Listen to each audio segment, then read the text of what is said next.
So the title of this video says how to raise academically strong kids. And that's of course very Asian.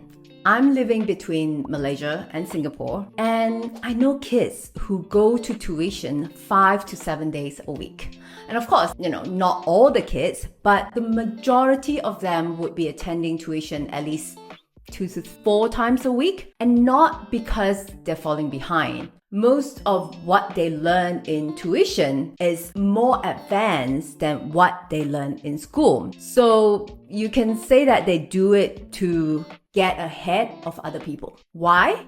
Because everyone is getting ahead. So that becomes the norm. And that's the level of academic pressure on our kids here. And of course, as moms, whatever that falls on our kids falls on us too.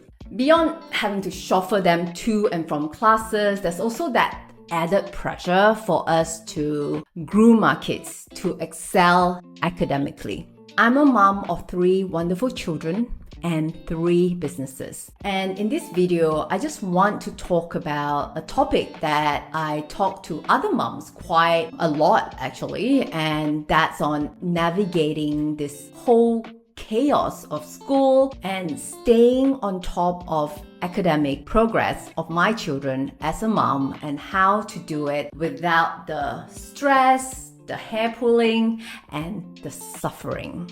So first thing first, I just want to talk about academia in the first place, because I think it's important to do that before diving deeper, and I have to be very careful that this doesn't turn into a bit of a rant. So of course the North Star for us all is how to raise academically strong kids.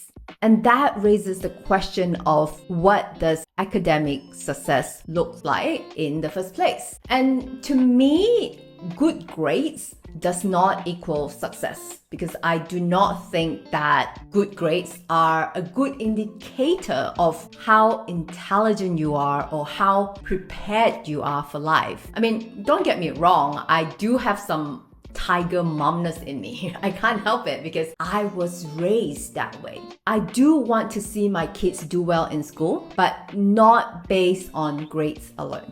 The current school system, I can't speak for all the school, but having put my kids through the Singapore school system, I can say that it's still very similar to how I used to learn in school back in the 80s, right? Some 40 years ago. And in fact, most school system hasn't changed much since the Industrial Revolution, where the goal was, and still is, I don't know if it still is, but the goal was to produce a workforce that would do as told. So in school, they teach, you listen. You memorize a bunch of information, you're basically downloading it from your teachers, and then put that to test every other week and see if you can still remember. And that's supposed to be an indicator of how intelligent you are. What's the point of memorizing and downloading lots of information when in today's world it's accessible literally at your fingertips, right? With Google, and will become even more accessible with AI.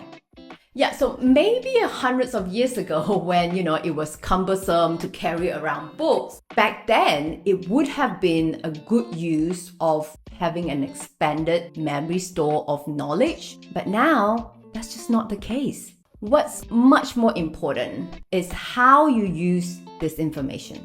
How good are you at researching it? At sorting through fake news from the real news, right? How good are you at synthesizing it all together and then deriving certain learnings or insights out of it? And then being able to communicate these insights well to other people. These are the skills that are way more appropriate for our modern life. And these are the skills that our kids can use after they graduate. And furthermore, I want my kids to be creative, to be able to come up with creative solutions. But in the Singapore education system, they are very strict about children following a particular protocol or process.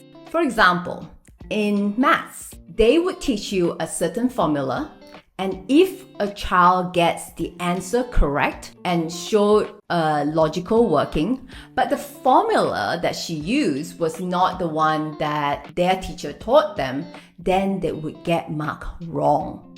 Or maybe lose a point for not using the taught formula. I can't think of a more effective way to suppress the creativity and resourcefulness of a child than that. It's completely detached from how lives work, right? After you graduated. Because in life, you must have the ability to figure things out, really. It doesn't matter how you figure things out, but as long as you figure it out. As it is today, schools are still teaching kids to conform. Kids are taught to obey orders and blindly follow what they're being told. Children are told what to do, whether they like it or not. So to really stop trusting their inner voice and conform to what authority wants from them, and not surprisingly, that makes many kids depressed and unfulfilled. And I don't want my children to be like that. Instead of waiting for instructions and completing work as it is, ticking boxes, I want them to think outside of the box and come up with their own innovative ideas. Anyways, my kids are now in an IB system school where they are given a topic, and instead of just downloading it from a teacher, just lecturing, they would go and explore it either by themselves or in a group, and then they would have to research and present that. And beyond that, they also need to make an argument about a particular topic. So this way, not only are they acquiring knowledge along the way, but they're doing it independently and also actively applying the new knowledge in real life scenarios. I'm not here to say, which education system is better than the other. So I just think that from what I've shared so far, you can probably gather that my definition of academically strong is pretty different to the typical. And I just wanted to get this out of the way first, because as you can tell, this video won't be about how to find the best tutors or how to motivate your child to do homework, No, none of that. What's important to me is not grades, but skills. I want my child or my children to be creative, to communicate well, and to, yes, stay on top of their academia. And at the bottom of it all, the most important for me is to instill within them independence and a love for learning. And that's what I'll be talking about today. Because once you develop this, academic excellence will just be a natural byproduct. And my youngest, Will, when he was in grade 2 last year, his teacher told us that his reading level is grade 5. And he would take an 8 minutes mental arithmetic worksheets and complete it in 2 minutes. My older girls are always busy with some kind of volunteering, schoolwork, and sometimes they will come back from school and just immediately start doing their homework without any prompting from me. And sometimes I'm like, why don't you just chill and do other things first? And they would respond with, no, mommy, I just want to get this done. And this is why I'm such a big believer in the approach of building independence and a love for learning. And the best bit is that once you develop this in them, then the rest kind of just takes care of itself, rather than you having to come back to the same old stressful, nagging them about homework over and over again. And that just zaps our energy away, right? So, how in business, I advise that you should focus on those problems that you only need to solve once rather than the ones that keeps reappearing. And that's why I'm a big advocate for quickly building out systems and hirings, and once that's in place, then the solution will last you for a long time rather than you doing the work yourself and coming back to it again and again. Now take that into the context of our discussion of academics. It's exactly the same. Would you rather handhold your child to academic success and be glued to their desk all the time, or do you want to empower them to find their own way? Right? You don't have to be dragging them there. They should be walking towards there themselves. And my philosophy is that if you can do that by building independence and a love to learn, because once that's in place, they will take charge by themselves. And that way you can just take a back seat and save time to pour on other commitments. Like I've been able to spend time and focus on my businesses, and my children are still doing just fine academically. So when I was planning this video, it actually took me a while to try to find an explanation for how my children have turned out to be so independent since young. I mean, I was tempted to just tell myself maybe I'm lucky, right? And who knows, maybe I am. But I'm also a big believer in that things just don't happen by accident. Independence is something that is cultivated over time. And that's when I realized that I've actually applied similar strategies to cultivate independence in my kids as I was in my business. And my first tip to cultivating independence is to set clear expectations and boundaries, and then just lead by example. I don't shout, I don't tell my kids off, I don't make them do anything that they don't want to do. I simply tell them if they want X, they will have to do Y. And they can then decide how soon they want X. I never have to rush them. And as their mom, I know what their source of motivations are. For primary and middle schoolers like mine, it could be screen time, right? Or a play date, or a group chat, chatting online with their friends. And I just simply state that they can have whatever it is that they want after they've completed their responsibilities, which includes washing their own lunch boxes, they need to do their own homework first, and just getting things ready for school the next day. And then I calmly leave the ball in their court. So when they come to me, for example, for screen time, which is, by the way, is between 7 p.m. to 8 p.m. in our household after dinner, and I simply have to ask them, hey, okay, you want screen time? Have you done what you're supposed to do? If they haven't, they have less screen time left for the day. And if they have, right, if they have done what they're supposed to do, there's no reason why they can't have a game of Minecraft or chat with their friends or watch a video or two. So there really isn't a need for me to be chasing them around, to do this, to do that. I don't have to. It's a routine, it's clear expectation, and in a way it's intrinsic, right? Because they wanted to do it. They want to do it themselves instead of me nagging them. And of course, what helps to reinforce this approach is you have to lead by example, right? Just like being in your team at work, in your family, or being in your sports team. Leading by example is always an effective strategy to inspire action because it sets standards and it eradicates any kind of dissonance in a child's mind that may weaken your authority or the importance of your request. For example, if as a parent you are constantly banning your kids from screen time or going on mobile phones or scrolling through YouTube, TikToks, Reel, whatever it may be, and yet you are doing it all yourself all the time, then how do you expect the kid to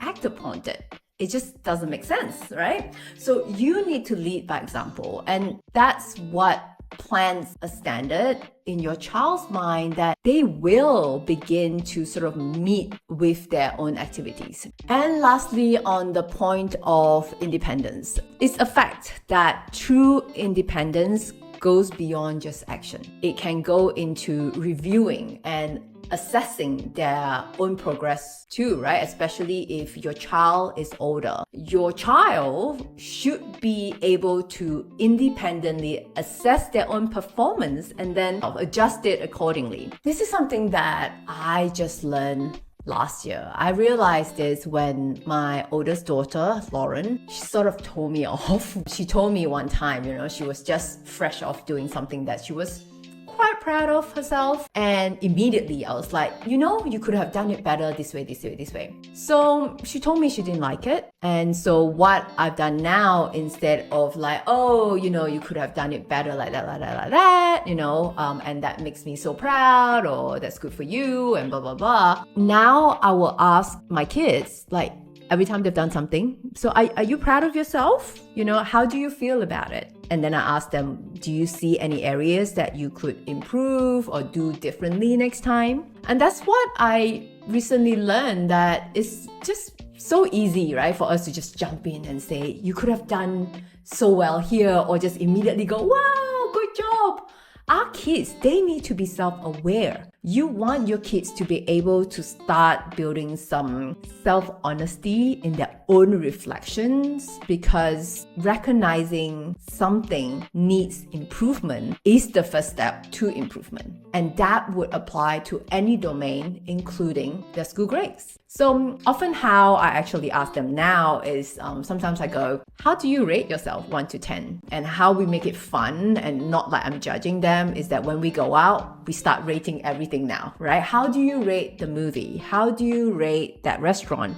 How do you rate your performance? And so it's so easy for them now to kind of rate themselves. If you rate yourself a 7 or an 8, what's your justification for that, right? What's great, what's lacking, and what can be done better? And then once they say that, only then my husband Nick and I could jump in and say, oh, you're right?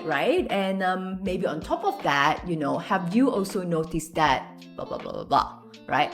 It could have been done, or blah, blah, blah, blah, blah, could have been done in a certain aspect, and maybe next time we could look into it. So this whole rating system is kind of like a way of gamifying it all. And it's actually nicely bring me to the second point after independence, is that to create a love for learning. Here's the thing. If you want your child to be proactive with the studies, you need to create a love for learning. And if you want to create a love for learning, you need to make it fun. Striving for excellence can be fun. And I often hear moms, you probably heard this yourself as well, moms whose kids are going through PSLE, which is the national exam for all students at the age of 12 in Singapore. They often say, oh my God, it's going to be a horrible year for them. It's like they've accepted it as a fact that they, along with the kids, are going to have to suffer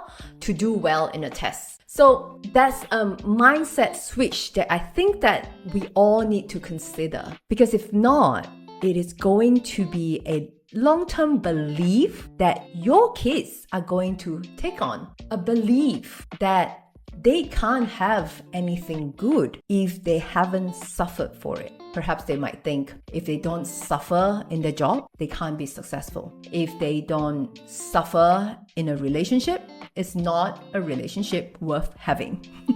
Okay, maybe I'm veering off too far here, but I think you get what I mean. Anyway, just make learning casual, right? Take it beyond the desk. Normalize learning. Ultimately, we're dealing with children. If they're bored by something, then of course they'll have no interest in it. So don't be upset at it. Just calmly figure out why is it that they are not motivated in something and create a strategy that solves this. The one way that we gamify learning at home, at my home at least, is that the whole rating system that I just described, right? Another way for that is whenever we go somewhere to eat, for example, I'll allow them to order things. So just go by, right? Like, hey, I'm giving you $8 and the candy, for example, that you're asking for is $2.50. How much change would you get in return? So we have to figure that out before we go and buy the things.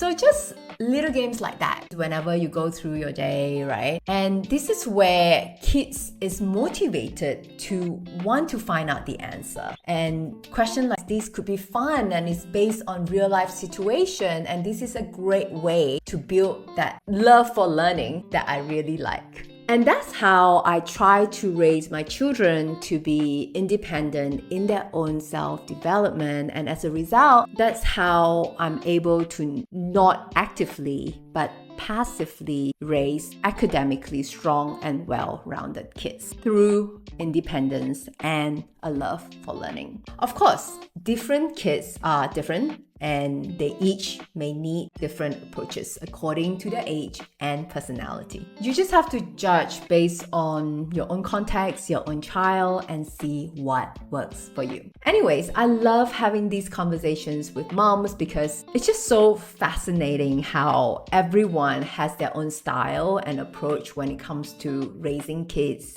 to do well academically, and all of which may work. So in this video, I've covered mine, and if you want to have more live conversations about topics like this with me and fellow mompreneurs, then feel free to check out our Momentum membership community on a 7-day trial. And with that said, I hope that you enjoyed this video, and I hope to see you either in my next video or inside of Momentum.